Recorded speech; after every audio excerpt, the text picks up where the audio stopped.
All right, so it is April 22nd, and I am interviewing my former coach from high school who coached me in football, Rob Cutter, who is now in the Hall of Fame. Indiana Hall of Fame coach Rob Cutter is on this show, for those of you who didn't know, and this is April 22nd, 2021. And I am honored and humbled to have this man on my show. In a way, he was like a second father to me and a lot of other people. So I really hope you enjoy this episode. And, you know, there's a lot of things that I know people want me to ask, but you'll see. Just watch the episode. You'll love it. I guarantee it. So enjoy Mr. Rob Cutter. Shout out to Coach May, Coach Amore, Coach Leidy, Coach Vince Leidy. You're next up. Coach Hedrick, Coach, all of them. All the coaches that coached us in high school in the locker room and developed us. And made us fight. Made us learn how, pushed us as young men to be great. So we're very thankful for that. And I hope you enjoy the show. All right. Yes, this is so awesome, and I'm so glad. So last time I saw you was when you came into the Ale Emporium when I was working. Yeah. Robert the Bruce, is that still the choice these days? I mix IPAs up. You were my Robert the Bruce guy, so I'm now at Daredevil Liftoff and all kinds of stuff. So. See, I was an IPA guy at the time, but you said you liked the that type of beer. So I was like, well, I got something for you, and it worked out. We all go through certain phases. Yeah, yes, sir. 3 Floyds. Yeah. I can't have very many of those. Oh no! It's like drinking 3. It's like drinking 3 in 1. Yeah.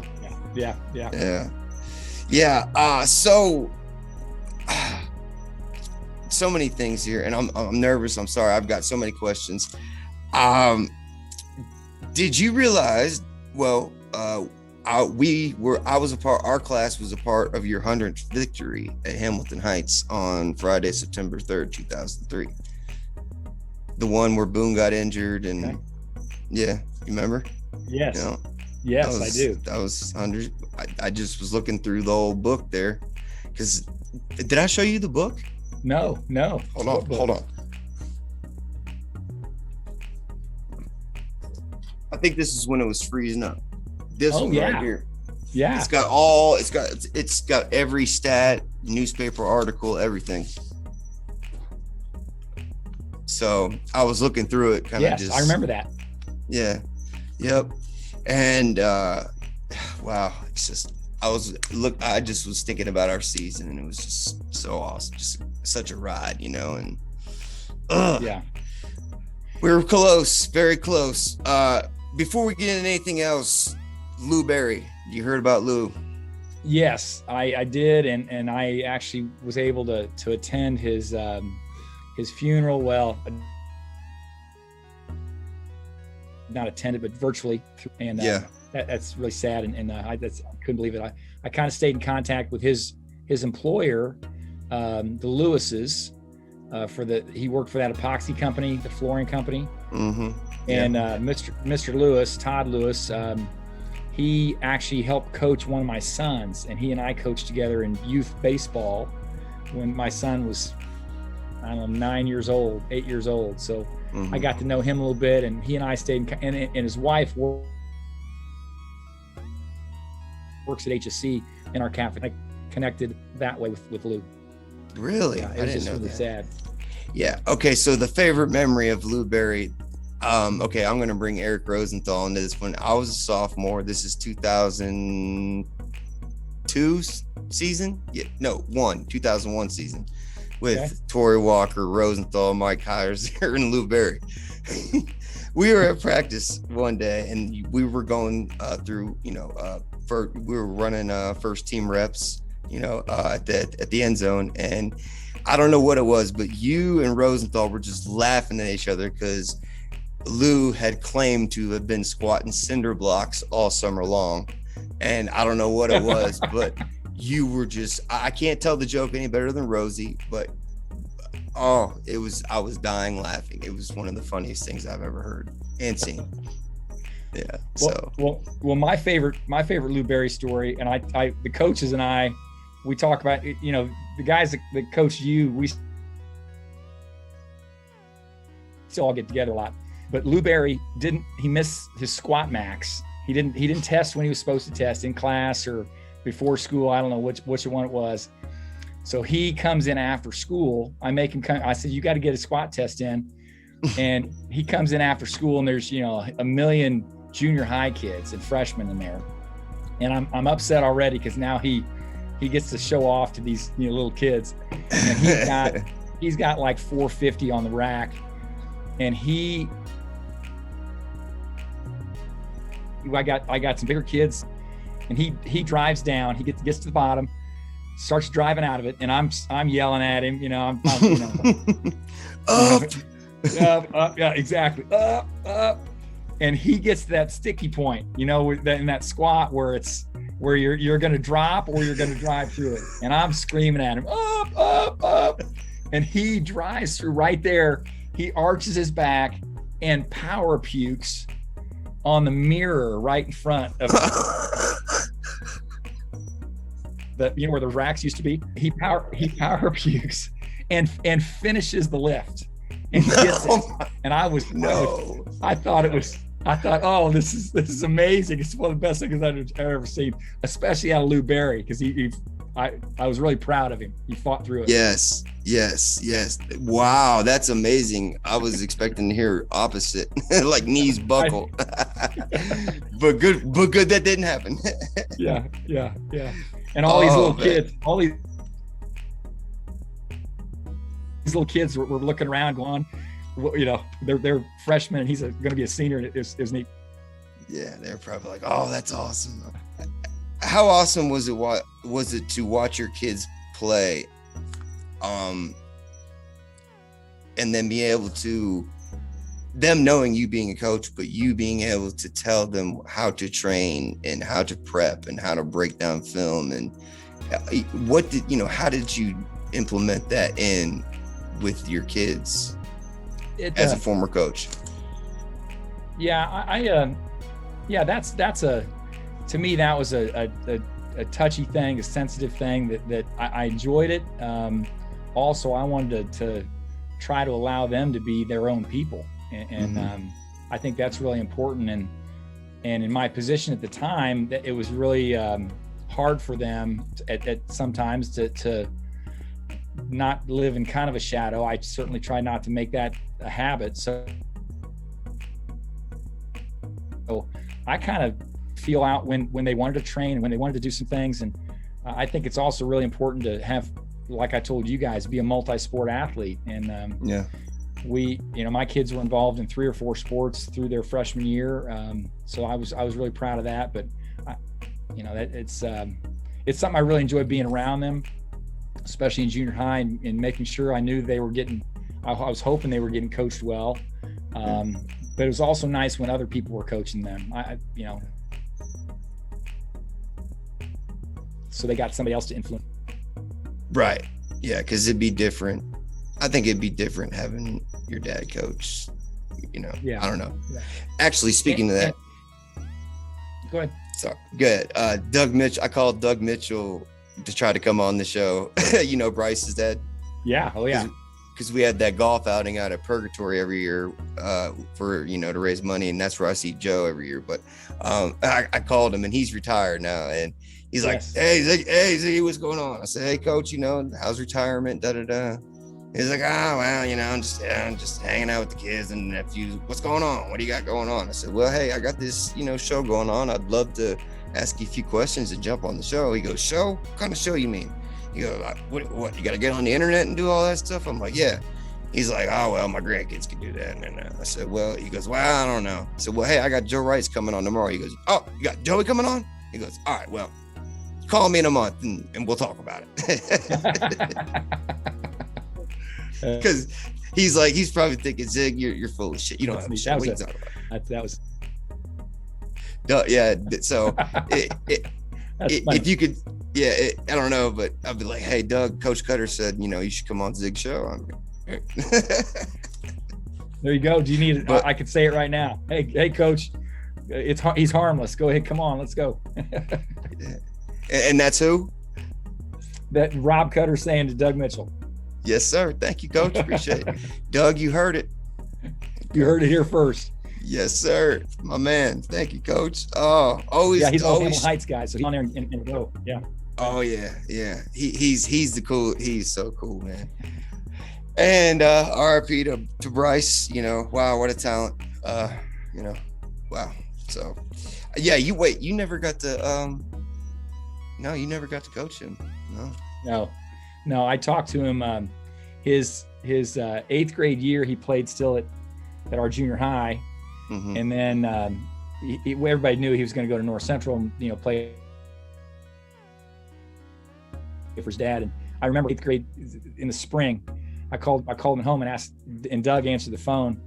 And I said, hey, can I talk to Bryce? And I said, he gave me the phone and he gave Bryce the phone, and I talked to him. And I said, hey, I know you got your dad over at North Central, but we would love to have you play at Hamilton Southeastern at football and basketball. I said, I understand, you going to North Central, but I wouldn't be doing my job if I didn't at least call you and say, we would love to see you here, but we understand, I just felt like I need to call him, at least let him know that we'd love to have him at HSC. So Doug was great about it. And I was fine that, Bryce left and went to play for his dad, but that went down. So that was kind of a neat thing. Wow, I didn't know that. That's an amazing story. Wow, but really that makes a total sense. It's like you're just not going to assume. Yeah, and I just tried to be as respectful as I could, and mm-hmm. and like I said, I knew the situation, but thought he had a call. The family a call and say, hey, we'd love to see you play here. Yes, yeah. Wow, that's a great story. Okay, so what did Vince Leidy do in his interview to make you hire him as strength and conditioning coach and part of the defensive team? He did what he does every day. He brings a ton of enthusiasm. At the time, I was really at the time, Bo Belton, his dad was a legend. Jim Belton, a Hall of Fame coach, and I knew I have a pretty good history of coaches and know the kind of the background. But Vince's dad was a Hall of Fame coach from Castle, Indiana, and so I kind of knew of them. And then there was a couple connections because Vince student taught at Bloomington South when he played for IU, and I know the Bloomington South coach Mo Moriarty really well. Mm-hmm. And he called me and said, hey, you need to get this kid. And after just talking to him his enthusiasm, his excitement, I knew he came from a great family of coaches. Yeah. So it was a no-brainer. It really was. Yeah. It brought, because, he was like, he wasn't too much older than us at the time. So he was just like, it brought a level of excitement and explosion to the locker room and the field and the weight room that we all still talk about to this day, just like you. I mean, we hear Leidy in our heads when things get tough. Just push, go, get up. You're soft. The "you're soft" just was like that would have been like a, what do you call that? That would have been trending for a long time, I guess, on the internet. And he still does it today. That's just something he brings every day, and he's great with kids, and I'm so happy he got this head coaching job at Mount Vernon. He deserves. Did? Oh yeah, the next year will be his first year head coach, and he deserves it, and I'm really excited. He'll do a great job. Yes. He'll do a great job. I know, because he lives in Fortville, so makes sense. Yeah. Exactly. So we're all excited for him, and I'm sure I'll get to a game or two a year. And Toby Jacobs is his offensive coordinator still. So yeah, they're over there together. Wow. Is Coach Moore still coaching? Coach Moore is not. He's got a little boy who's not so great. He got out and actually came back in and coached some softball for a while, but now he's coaching a lot of youth league stuff with his son, basketball and baseball and football over in Pendleton. Okay. But he's still teaching at HSC, so we see each other all the time. Yeah, he was from Pendleton. I remember that. Yeah. Yes. Yeah. Is May still at Southeastern? He is. He's now he's not a business teacher anymore. Well, he's kind of going back in, but he's doing an internship program. We have an intern as seniors. They can go out and get an internship for the second half of the day, so they can get some actual job experience and real life experience. So he runs that program. But yeah, he's still around. Yeah, we see each other. We play golf. Try to play golf once a week. Awesome. Where do you guys play golf at? Usually Stony Creek, because Coach Allfeld lives right there, and his kids are home by themselves, so he's got to stay pretty close to home. But if it's wintertime, unlike Sarasota there, if it's a wintertime,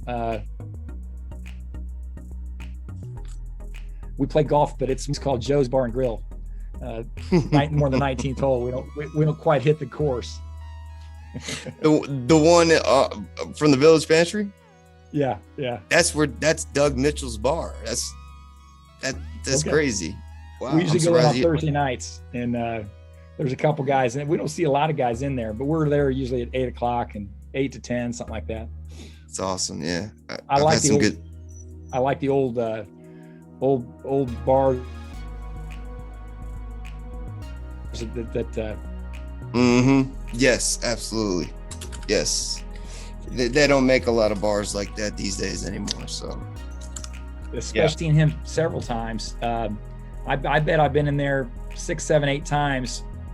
The one off Allisonville Road, and I always run into him. And I just go over and say hello, and he ends up buying us a meal or drinks or something. And I feel embarrassed, but I always like talking to him. And I didn't know he moved over to Fisher. He looks like he's doing great. Yeah, he's got twins, married, and doing very well. But yeah, I just brought up the El Emporium or Fisher because of the bars and Fishers. Yeah. Do you think you would make your team still say the Lord's Prayer before every game these days? What I tried to do back in the day was and maybe, I don't know if I did this with your group. I started to maybe later on. I would if they wanted to say it, and then they would typically start it. I guess I would probably do a better job of trying to feel our team out to see if that was appropriate or offensive or what they wanted to do with that. Yeah. I'm not sure I was as aware of cultures and religions and as I probably should have been at that point in time. Certainly didn't want to offend anybody, but I think before game would be nice. But I don't know. That's a good question. I'd like to do something, but I'm not sure what that would be. Yeah, we agree, because look, all of us kids, all of us men, you called us men, that a lot of us looked at you as fathers, second fathers, and I know a lot of people looked at you as first only fathers in their life. So us, we're proud fathers of daughters and sons, and we're just kind of lost in where this age of school is going, like the curriculum and the just the whole social media world now involved in school and everything. Like, we need you. We need you, Coach.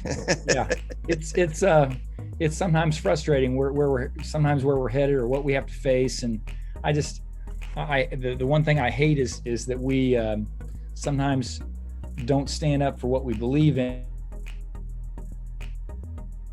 and being politically incorrect from people that are just trying to stir something up instead of, I don't know. I just feel like we ought to stand up for what you believe in and be respectful. Certainly be respectful. But I think that can happen in a lot of different ways. But sometimes the squeaky wheel and the press and all those things and social media silence people. Yeah. Because it seems like to me like kids are like friends on social media at school, but then they don't talk to each other at school. I don't know, maybe I'm wrong, but I remember seeing that at one high school I went to, or well, IMG too. I mean, geez. Yeah. You know, I mean, all they're doing is phone on the screen, you know, but that's just how it is, you know? Yeah. Look, oh, hey, is it true that after the games, Saturday morning workouts, film study, the whole deal, you know, did you have to drive to go meet the opponent, the next week's coach opponent and exchange game film halfway? Yeah. Yes. Yeah. And I don't know when that stopped, but we would go. We would send typically Jeff Moore was doing it. Either that or Toby was doing it at the time. But the next morning he would get up really early and go meet the other coach or an assistant coach in some parking lot, and they would exchange video and then bring it back. Of course, I'm not sure. When I was a head coach, we always did that. Then when Coach May took over a couple years later, they just did it digitally.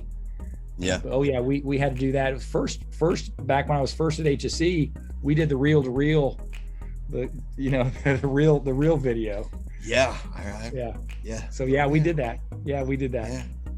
They have nobody editing analog film is, man, they whew. I've still got a projector in my basement. Yeah. Full Adam Ziegler highlights. I got those on video. I got those on video. I remember number 22 doing a few good things out there. Yeah, a lot of good things. A few, you know, coming back from a broken back, not too bad. And that to give you a lot of credit for that. You went through a lot. Yeah. Well, you know, I'm not here to, you know, act pity on me. I just want to make this clear and thank you for not giving up on me. You know, you could have easily said, Ziegler, you're an idiot. You're done. You know, I remember coming into the office, it was like spring, and I just got word from the doctor that I couldn't play junior year. And I came in, I fell to my knees right in front of you, and you just gave me some kind words. And, you know, I got to hold the clipboard for Coach May and that whole season. So, and I'll tell you, I don't know how you felt about that. That's sometimes when you learn the most about yourself. And I know I had some things that happened in college that weren't as bad as what you went through, but kind of some tough things that I felt like at the time, man, this is terrible. But late looking back on them, I'm glad it happened to me. It's one of the best things that ever happened to me. I learned a lot about myself and what I was all about, why I was there, what I was doing there, all those things. Yeah, absolutely. And that's just, you know, what me and Joe talked about, and what pretty much a lot of people, because every episode I've done has basically been, you know, the peaks and valleys of life and relying on faith and your higher power, mind, God, to you know, really get you through those times. And when you are dark, when you're down at the bottom, it's rough, and you got to keep that faith. And even when you get up to where you're good, you still got to remember, you know, to keep the faith. So it's just, you know, you could have easily told me, I mean, come on, I didn't, you know, but I don't know. It's just hard for me to explain. Like, you know, I was just losing Taylor, then losing Bryce and Brick, you know, it was just, we were like that, you know, we only live once and you know, obviously we did a lot of partying on the weekends but that's what made us who we were. We bonded a lot as a team. We always all we wanted to do was make you proud, make you and all the coaches proud. That's all we wanted to do. That's all. Well, I because as I was, you guys don't know this, but I was growing up a lot too then, as far as coaching, and I'll be honest with you, I didn't make all the right moves with all the right people, and you know, I'm learning just like you guys are learning.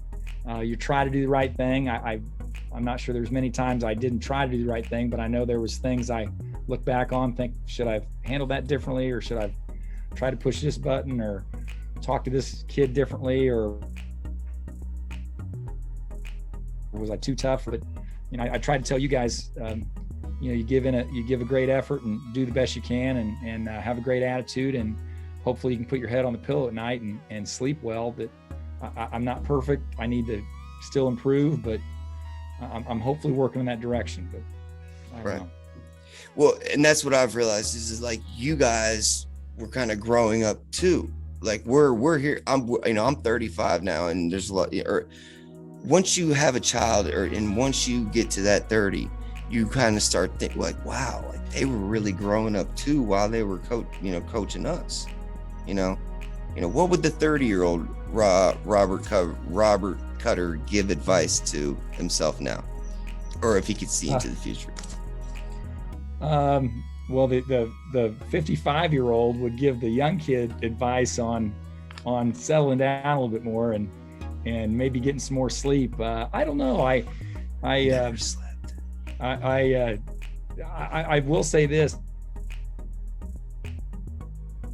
Like I said earlier, the friendships, I really never thought it was, as far as our coaching staff, I felt we had an amazing coaching staff. I don't feel like I was the head coach as much as we were doing it together. And in life, I just think if you put yourself around people that you respect and people that work hard as friends and as colleagues and who become friends, you know, that goes a long way. And I don't know if you can replace that. We had pretty magical, and that was because of you guys and because of the guys I was around coaching. Yeah. Wow. It was neat. It was neat to see that a lot of us had the same as coaches. Our kids were kind of growing up at the same time. Now Coach Lighty came in, and his were a lot younger, but didn't have kids at that time, but we had some of the same goals and some of the same beliefs about people and about what we stood for. And you know, there was not a lot of, we had fun, but we were happily married people and enjoy that and feel like that's important. Our faith is strong, and you know, of course we all, like I said, make mistakes and do things, some things better and some things worse, but I don't know, being around people that believe those same things is, I think, pretty important. Absolutely. And that's what you instilled in us, you know. How are you going to respond? You know, it's a great day to be alive. To just set the tone every day, good mood, you know, honesty, integrity, you know, just all these things that you did. And yes, you never slept. You always slept on that couch in the locker room. I remember. It's just a little bit. But you know, that great day to be alive thing came from, I had a coach a long time ago in high school that kind of said that in a little different way, but I started believing in that because it's some days you wake up and you're not really that excited about the day, and I think sometimes you got to say, hey, it's a great day to be alive, to convince, snap into it, snap out of it. You got to get going here. You got to appreciate things and make the best out of today, because sometimes it just doesn't come natural. You have to talk yourself into it. Yeah. And it's all it's all your mindset. You know, you can choose to have a bad day, or you can choose to be a happy day, you know, and that's a lot of things that, you know, it's like you said, it's a great day to be alive. Somebody could always have it worse than you. Yeah. We're here. We're it's a good day. Smell the air, smell the fresh grass and the wind off the lake and the whole deal. The cool breeze off the lake. Yeah. The parking lot. Yeah. How many headsets did you go through? I don't know. Too many for the athletic directors to like very much. I was not a favorite of theirs. Because you had most of them were taped and duct taped back together. Not some of my prouder moments though.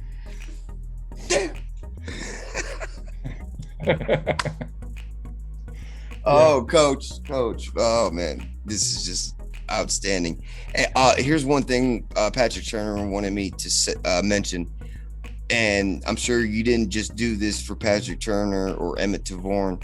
You know, you would go pick up certain people that didn't have rides to morning workouts, you know, and you know, they looked at you like father figures. And for you to look, you explained to me in a conversation one day when I was back on break from college, I came in to see you in your office, and you were guidance counselor at that time.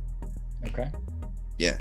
And you know, you basically told me, you know, for what you did, you know, the amount of work that you did, obviously it wasn't the greatest of pay, right? You know, so, but for you to go out of your way and pick up all these kids, you know, with your gut and do what you did and all the extra things that you did outside to make us feel a part of the team, the camaraderie, man, that's stuff that they will never forget, and they thank you for, and we thank you for. Yeah, well thanks. And it's you know, I say that about the pay, but you know, the real pay is seeing Marcus at Ale Emporium or Joe Wright's every now and again. Patrick Turner's sister reminds me, you know, just the memories, and that like I said, I'm a little embarrassed that I haven't done a better job of keeping in contact with you guys. Sometimes I with a guy like Joe Wright's, you know, he doesn't think this, but I was always hesitant to reach out to him too much, because I know I didn't want to get in his way and think, oh, I want something from him, because I don't want, right. You know, but he's so humble, and you guys are too. It's just being around you, I just haven't done enough of it, I'll be honest. Yeah. His episode's gonna air before yours, so you'll watch it. But when you see it, I mean, he looks presidential. He's got this huge desk and this huge office, and it's a nice suit, and it looks the exact same in the face. Yeah. But he's just like ready, you know, on time. And then, you know, we're ready, and he's like, I'm like, I got 48 questions. I'm like, how long do you have? He's like, I got 55 minutes. And he goes, fire away. I'm like, cool. So, yep. But for him to take the time out to do that, you know. Kenny Moorhead and John Jefferson too. They said hello as well. Nice. Yeah. Yeah. Hey, because guys. Joe still talks to Moorhead and Jefferson all the time. So, well, good. No, I was gonna, like you said, I didn't want to bother Joe, because I didn't want to ask a favor, or I was trying to, you know, whatever. But I'd see him once a year, and that was it. So, but anyway, go ahead. I'm sorry. Yeah. I was just gonna say I ran into Joe and at one point in time with I was with Jim Self, but he had Andy Wright's, his older brother, and Jefferson was there, and Moorhead was there, and I don't know where we saw each other, but it was fun. We spent about an hour together. It was really neat. Oh, that's great. So your father played on the 1954 Mylan High School basketball team.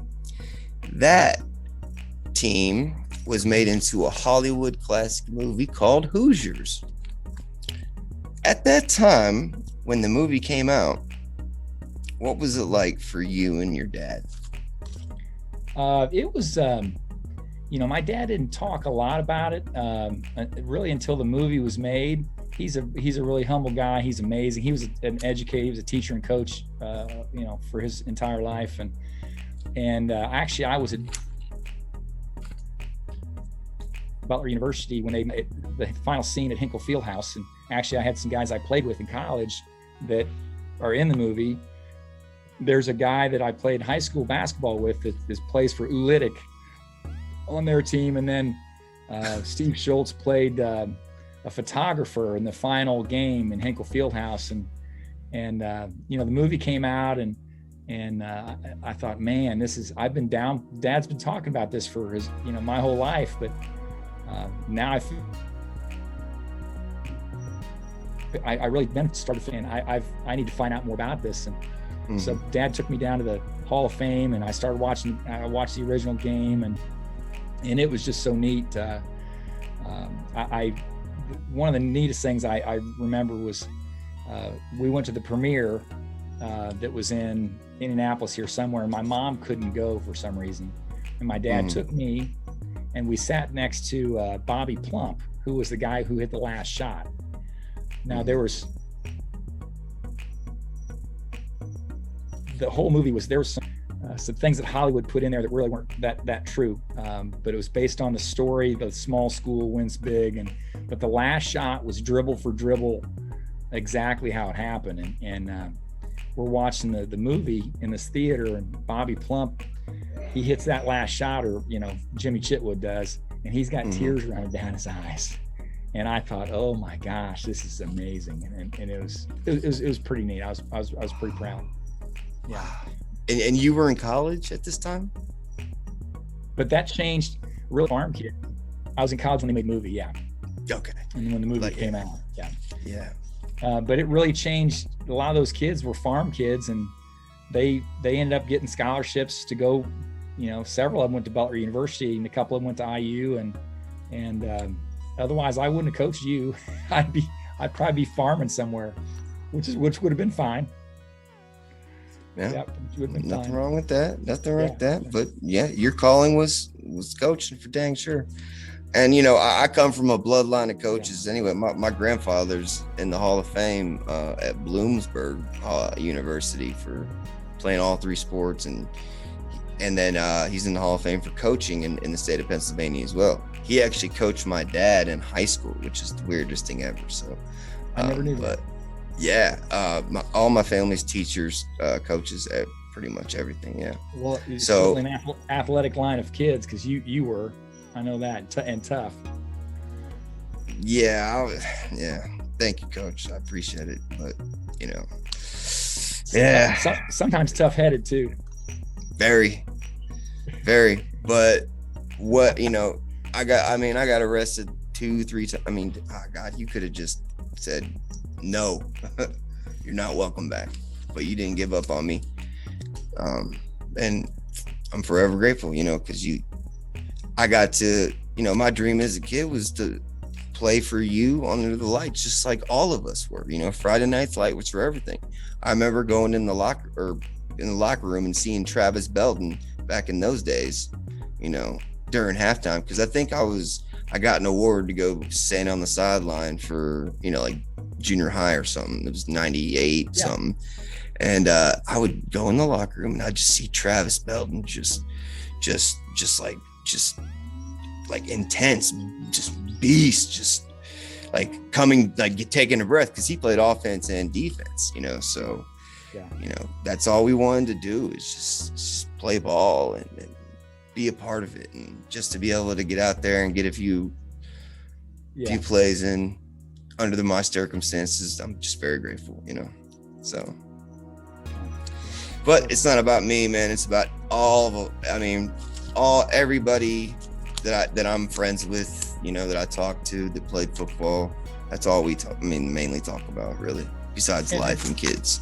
Yeah, and that makes me really happy that you guys have great memories of it, and I guess that's what the 55-year-old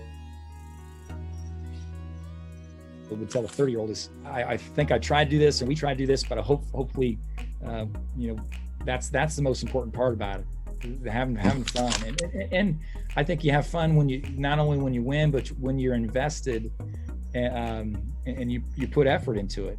When it doesn't come that easy, and you have something invested in it, and you're proud of the product and what you guys are doing, and your camaraderie and your relationships, and appreciate some of the arguments that turn into appreciation for something. That's certainly how I felt dealing with you guys. Is, you know, there's no one's perfect, but you see real people and how they grow, and I'm growing myself, and you know, like I said, you just, no one, you find out that you just keep moving in life and keep improving, and things get better that way. Outstanding. Well, you still look the same. You look great, by the way. Thanks. Well, yeah, I don't have much hair left, but that's from the headset and the hat every Friday night for 20 years. Exactly. Yeah, that's my excuse. Sure. Yeah, dude. Why is the football field such a great place to teach life lessons? I think because you get knocked down, and you got to figure out what you're going to do next, and it's find out, okay, what am I going to do now? And you depend on somebody next to you, and you learn how to not let them down or not want to let them down. You learn humility. You learn if things are successful, if you're doing well, how to handle that, and how sometimes you don't handle it so well. And I just think there's so many things that, one of my best examples is, most all jobs and the dynamic of working with other people, and in a business or a company, or you're working with, guys at IMG or coaches at what, you work with people. So you got to be able to get along with them and be dynamic with them and communicate. You talked earlier about kids these days and communication, and those skills now are really lacking.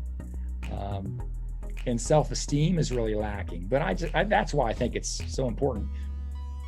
Yeah, that's another. Mainly, if I had to do it in income, you got to figure out what you're going to do next. Yeah, and like, when I was playing as youth, it teaches you how to be a part of a team, how to have fun, come together, win, lose, just build that bond. And that's, like you said, multi-sports, especially when you're a kid. There's another thing that I think too is did you like getting the ball? Did you like getting the ball in high school? Oh yeah. All right. So you got to learn now what to do when you don't have it. That's a life lesson.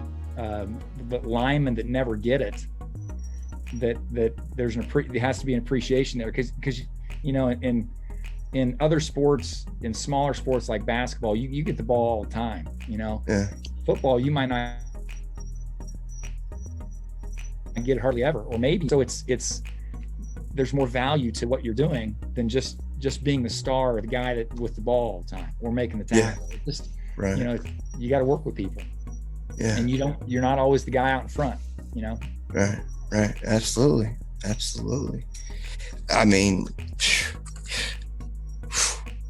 just awesome stuff. Awesome. This is just great, healthy conversation. Exactly where we wanted to go. I got my thing. I'm just looking down. I guess I'm just looking like that.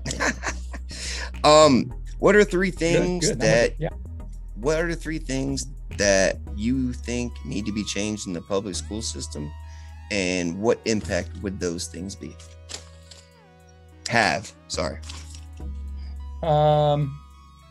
Well, I would love to see there be a better balance with social media and access to social media during the day.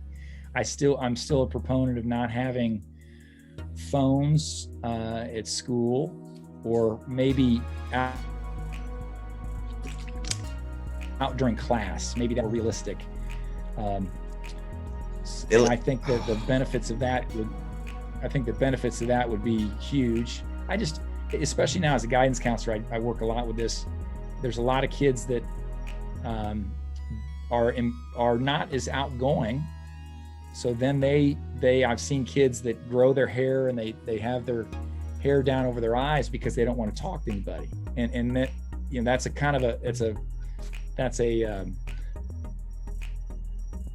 depression, a coping mechanism. Earbuds in, so now they don't talk to anybody, and they're now they have an excuse because they have their earbuds in, instead of actually saying, hey, how you doing? Or what's going on? Or having some conversation and learning those skills. Right. So that'd probably be the first one. Awesome. 3 things. I think we have maybe slid off our standards more than we should have.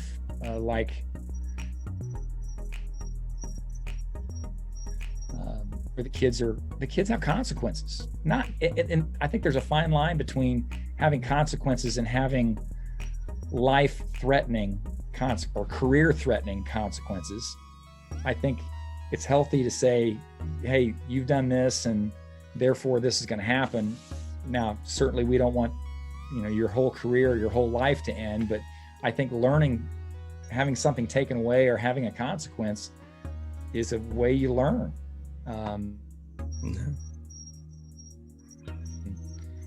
But I think that's motivating. And I think sometimes sometimes our kids now, and it's a fine line because there's so much depression and anxiety that we tiptoe around lots of things.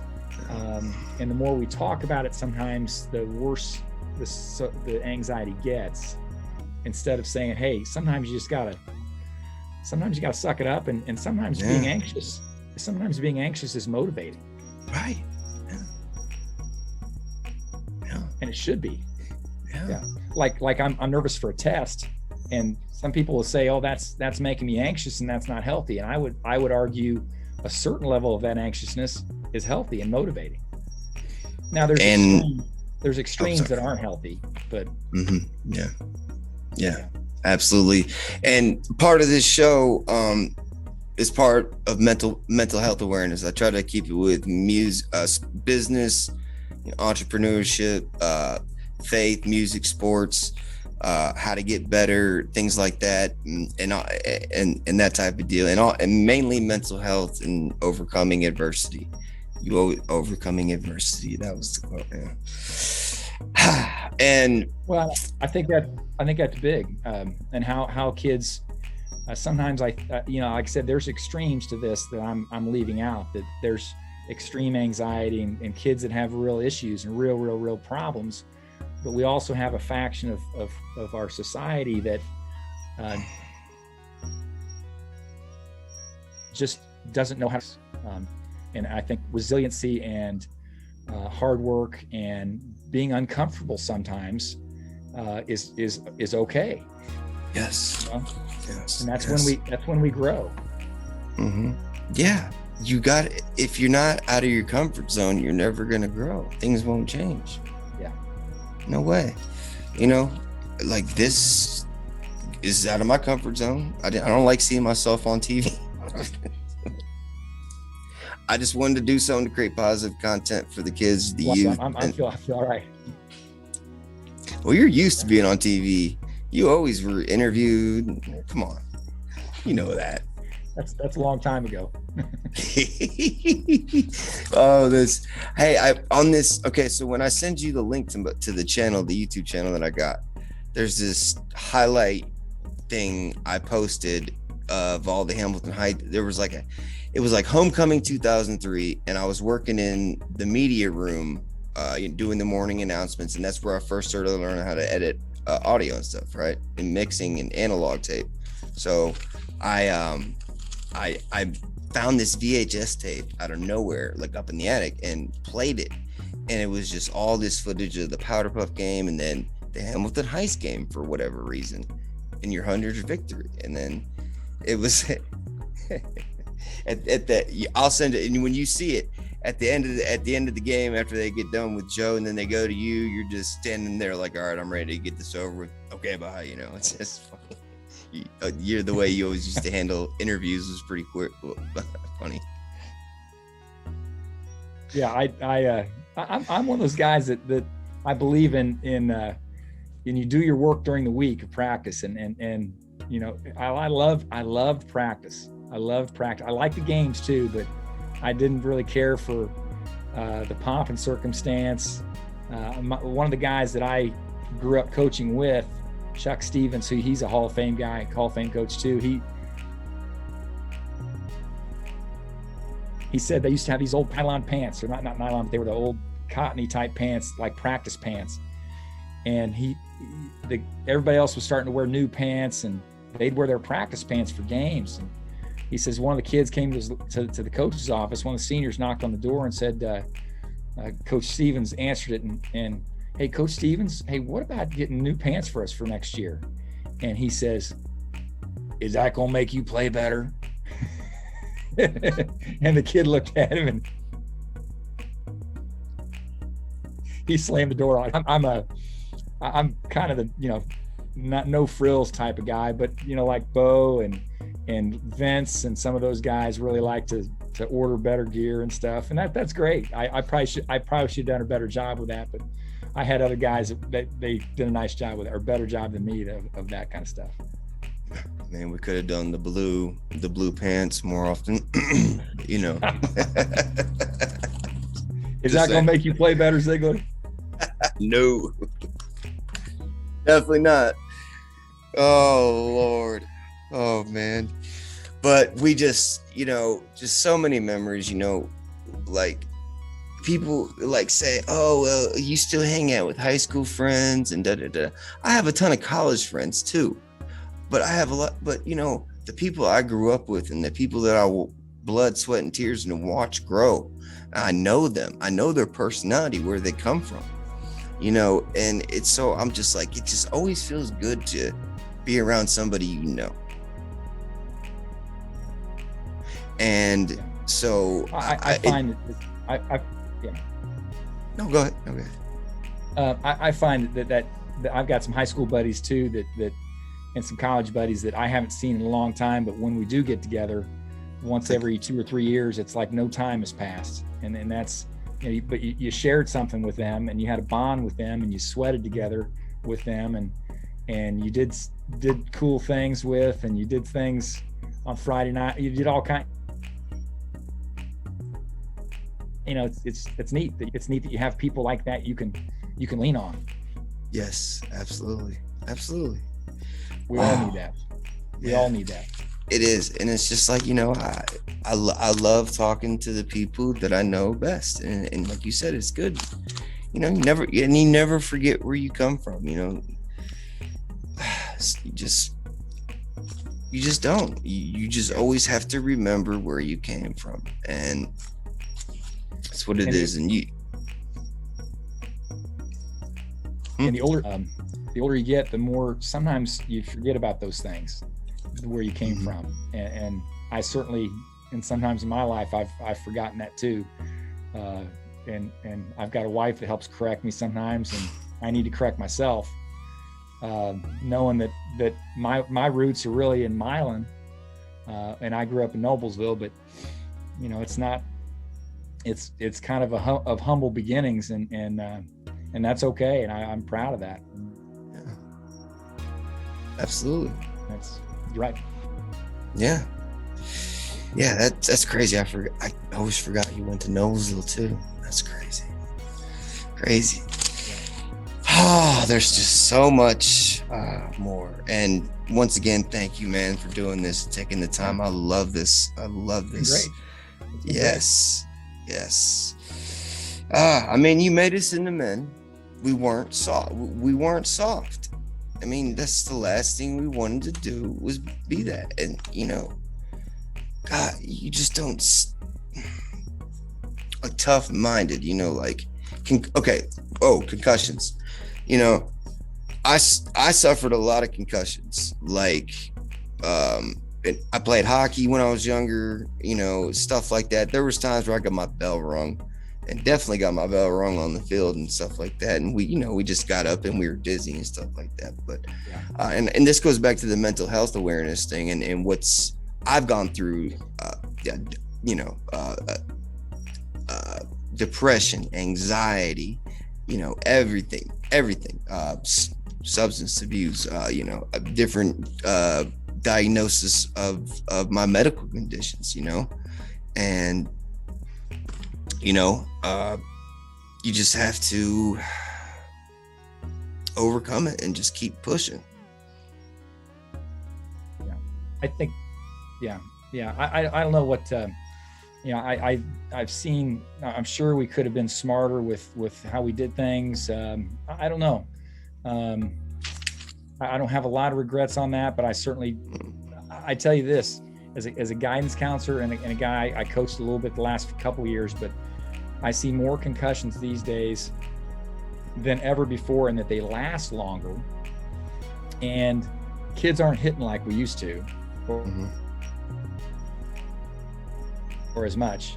But I really think that the exposure, and I'm not a doctor and I'm not going to make some statement, but it seems like that the addition of technology or screens has really combined with concussions and really made those last longer. And maybe, I don't know if they're easier to get. Screens as in, me looking at the screen all day long. And I think really, they're more light sensitive. Person gets a concussion these days, what's the first thing they tell you to do if you get a concussion? Is don't get it on any screens. They'll say don't watch TV. If you're a kid, don't game. Stay off of screens because of the light sensitivity. Don't fall asleep.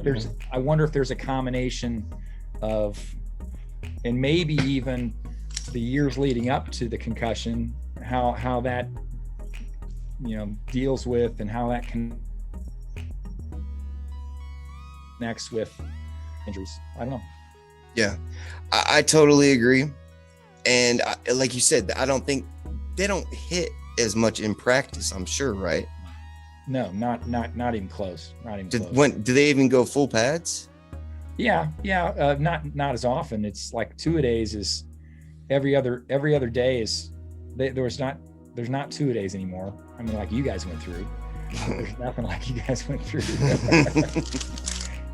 And I'm not. Yeah, again, I'm not sure if that's certainly believed in it. You guys said you made a statement that I made you into man. That's not the case. You guys did that yourself, and with some direction of a lot of coaches and things like that. But you guys got after it. We encouraged you to get after it. Yeah. And I hope what you said is it reminds me of you have your daughter, right? And 30. I used to think I was a pretty tough guy, pretty tough kid. I wasn't a fighter, but I thought mentally I was a pretty mentally tough person. And then we had kids, and I think that's when you find out how tough you are, when you have to get up all night, stay up all night with an infant, and then go to work the next day and be effective and be patient with that child and all those things. And I always believe that that's when you find out how tough. And that's more the mental thing, but anyway. 100% agree. And I try to tell people, because a lot of us former players, we talk about, we have a lot of the same issues with depression, bipolar, anxiety, et cetera. And I try to tell people, look, dude, we got our heads banged around from the time we played youth football all the way up, and that's when our brains were developing. My grandfather played with barely like a leather helmet in those days, and he ended up being okay. It's just, you just got to keep your mind sharp. You got to get the right medication. You have to seek the right treatment, and you have to just be proactive. You can't. Isolation is the worst. You cannot isolate, and you can't be scared to ask for help. Like, I'll just tough it out. I don't need to talk to anybody. Well, okay, but you're still going to keep having the same issues, Yeah. But, so I'm like, you're not alone, man. I'm the same way. That's a big topic right there. And the effects, all that stuff, I'm glad there's changes that have been made. Like I said, we I don't know. It's a bit trying to be tough and trying to be smart, and how you approach the game is really important, and getting as much information as you can for kids. I think that's important. Yeah. I agree. I mean, yeah, I would let my daughter play football. Yeah. And I like what you said at the end. Is if you need something, make sure you can ask for help. And I think I being around a guidance counselor for a lot of years now, I think there's a distinct difference between boys and girls in their makeup is. Anyway, I think it's, I think guys have a real issue with asking for help, being prideful. And I always try to say that if you're asking for help, that means you're mature, that means you're smart, that means you're intelligent, doesn't mean you're tough. And I've had my own issues with those things. Pride gets in the way sometimes, and ego. And that's it shouldn't. No, your ego, your pride, everything gets in the way. And I neglected it for a long time. Guys like I have around to be able to. Yeah, it's important to have guys like your friends and guys like my friends that you can rely on, you can talk to. Yeah.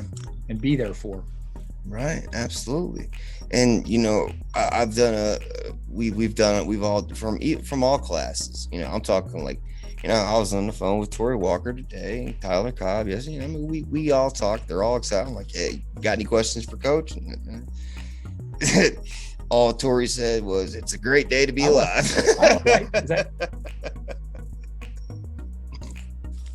He's a guy that can cook now.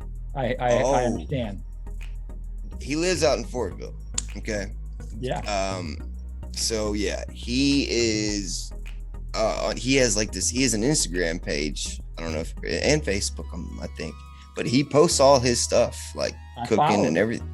Oh, it looks delicious. Oh. Yes. He's killing it. And I'm sure he would.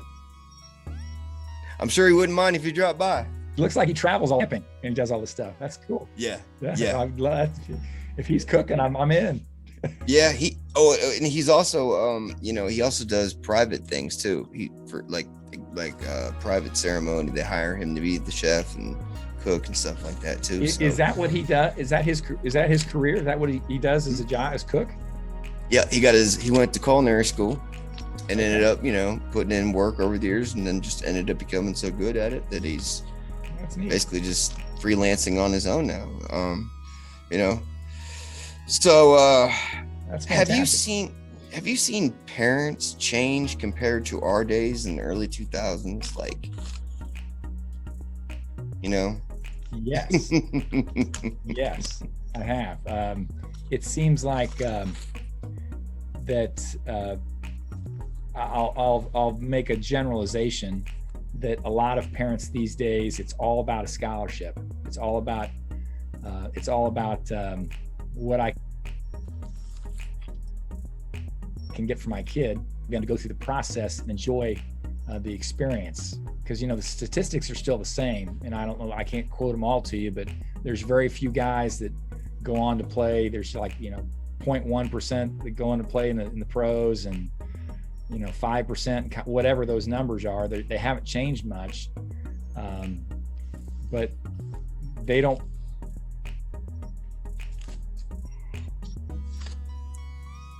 really trust the process, and you hear that all the time. I just think they ought to. It'd be really nice if they would allow their kids whatever they're doing.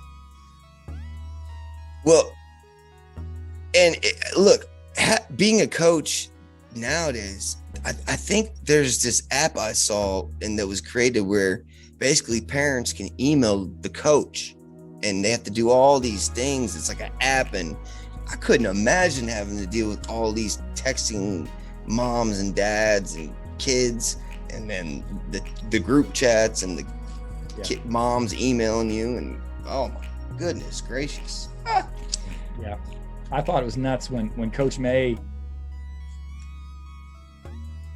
I found out Coach May gave us his cell phone number. I'm thinking, you're crazy, man. But I didn't have to deal with any of that, and we kind of took the stance at the opening meeting, where I try to encourage the families to support their kids, to help us through the process and help your kid through the process, and trust us, and contact me if there's something that I really need to know, if your son's going through something difficult.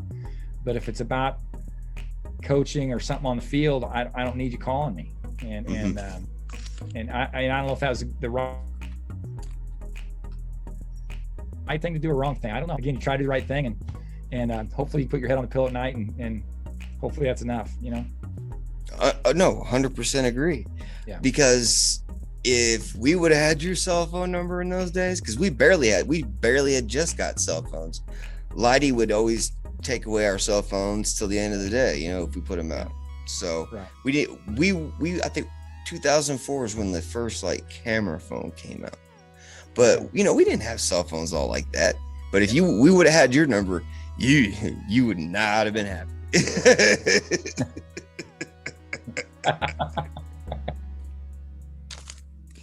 Probably so. There would have been some.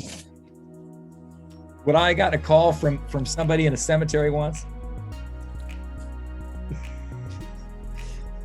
Not from a cemetery, but I think it was a hospital bed. Okay. Yeah. I woke up out of my morphine nap and saw you and Coach Self, and at least you came to see me. Hey, dumbass, what's up? Yeah. Yeah, but it was a great. You know, the tombstone fell on my back. I mean, what are the odds? You know, and then me and Patrick walked all the way home, and then it was just the craziest story ever. And then I don't know, Coach, but I got into a car accident in 2019, and the airbag imploded, and I broke 4 vertebrae in my neck. Oh wow! I know they were trying to get me to do. This was in Fort Lauderdale, and they were trying to get me to do all this stuff and everything. And so all I did was basically just wear a neck brace for like 3 weeks, and then there it is. No surgery, anything. I know how it goes. But yeah, so to have a broken back and broken neck in the same lifetime that's a lot. What are the chances? Yeah. Just like Joe Wright's ended up playing for the Colts and having Jeff Saturday as his mentor his first 2 years there. Unbelievable. Yeah. You know, things like that, just miracles that you just can't explain. And we just had such a great time, and we loved playing for you, Coach Lighty. I mean, all of them, Hedrick, you know, May, Lighty, Moore, self, and we loved you guys, man. You guys. I'm not trying to keep kissing you, but it's serious though. It's just, you know, it's like we wanted to make you guys proud, you know. And you did, yeah. And you are now. Yeah. It's all these guys that we talked to, and you'd be very proud of a lot of people. You'd be very proud of a lot of people that played and that are doing very well. I'm sure. In life. Yeah. There's not many that I know that aren't. I mean, of course, everybody's got their leaps and bounds, but you know, but overall, you know, like you said, you developed this intimate, not quitting, buying into the program, and all that good stuff. Yeah, it's been You know, people are going through it up there and around the country that are still kind of on lockdown in a way. There hasn't been anything that existed down here. We have acted like life is normal. So I feel it's just a lot of people are hurting right now up there, like, you know, really need an outlet. And I think, you know, producing healthy, positive content, and, you know, maybe one person will see this and make their day better. That's it. Yeah, that's where it all starts. That's awesome that you're doing this. Yeah, and it's also for the kids. It's for our kids. It's for all of you know, your kids, us, for our kids to be honorable people of society as well, and to, you know where this whole, you know, thing is going in the future, as far as, you know, what to be ready for and everything. Yeah. So that's great. That's good. That's good stuff. That's good stuff. Sir. It's so good seeing you. So great seeing you too, Coach. I'd love to do a part 2 with you, and I got to get Lottie on here somehow. I don't think he'll do it though. I don't think he'll do it. Yes. You think he would? Why not? Oh, he'll do. Yeah, I do. I don't know. It's like, oh, Ziegler. I don't know. Closed mouths don't get fed. I'll find a way. I'll get him on there. But I'd like to get like a, me and Joey were talking about getting like a reunion together from Southeastern football players from like 2001 to 2005, and us meeting with y'all, and just having a little reunion. Everybody get together, say hi, and y'all can drink and have fun. And yeah, that. And I also talked with a few other members. We want to start this faith-based program, Fathers of Faith, football Fathers of Faith. I don't know. That's what I came up with. I don't know, but we would like to where we can maybe have a Zoom call like this, or a meeting, or maybe an event once a year where we go and, share stories, talk, catch up and whatnot. And who knows, just good stuff, man, And share faith. Yeah. Definitely. Yeah. I'm not, I'm not going to go to the McAfee route. Not yet. No, not like hopefully the status, like the numbers. Yeah. But, that's definitely going to get there. Hopefully. But, the content, the F word, every other word Oh, yeah. Got it. I got you. I'm not hating on him. I love Pat, but I'm just trying to do this for our kids and for what we stand for, and we want to make you proud. Yeah. Yep. Yes, sir. Yeah. Well, you do. Wow. You have. What? Take care of that little girl. Oh, I will, man. She saved my life. Take care of that. Keep taking care of that little girl. Yes, sir. I will. She's my world. She's biggest blessing I ever had. Saved my life for sure. And you tell the wife I said hello. I don't really know. I remember the kids. They don't know me. Glad they're doing well. They're 27 and 24 now. So one of them is in Jackson. Well, he's just moving from Jacksonville. He's about to move to Tampa. And then he's over my way. The other one's here close to him. Yeah. The other one's close to where? He's in Indianapolis. Yeah. And okay. He works off of 96th Street. Yeah. Okay. Yeah. Kind of close by. Yeah. Yep. That's awesome. So he's in Jacksonville, you said, right? Jacksonville. He's moving next weekend to Tampa. To Tampa. Yeah. For college? What college? No, he's 27. So he's been 27. Yeah. No problem. So he is kind of changing locations for them. Yeah. Yeah. Good. He's doing all right. Good. He's doing all right. If you need someone to keep an eye on him, okay. Right. I'm about 30 minutes away. So here we go. Good. Man. And I need to give you my phone number, so when I'm down there we can exchange. I'll send something to you on what's Facebook. Facebook. Yeah. What's that? Is that called DM? I'm out of the face. What you loop here? You mean like the Facebook Messenger? Direct message. Yeah, direct message. Yeah. DM. Okay. Yep, there you go. Yep. Yes, sir. See? Yeah, there you go. We're getting there. Yeah, it's crazy world. You can teach an old dog new tricks. Oh yeah.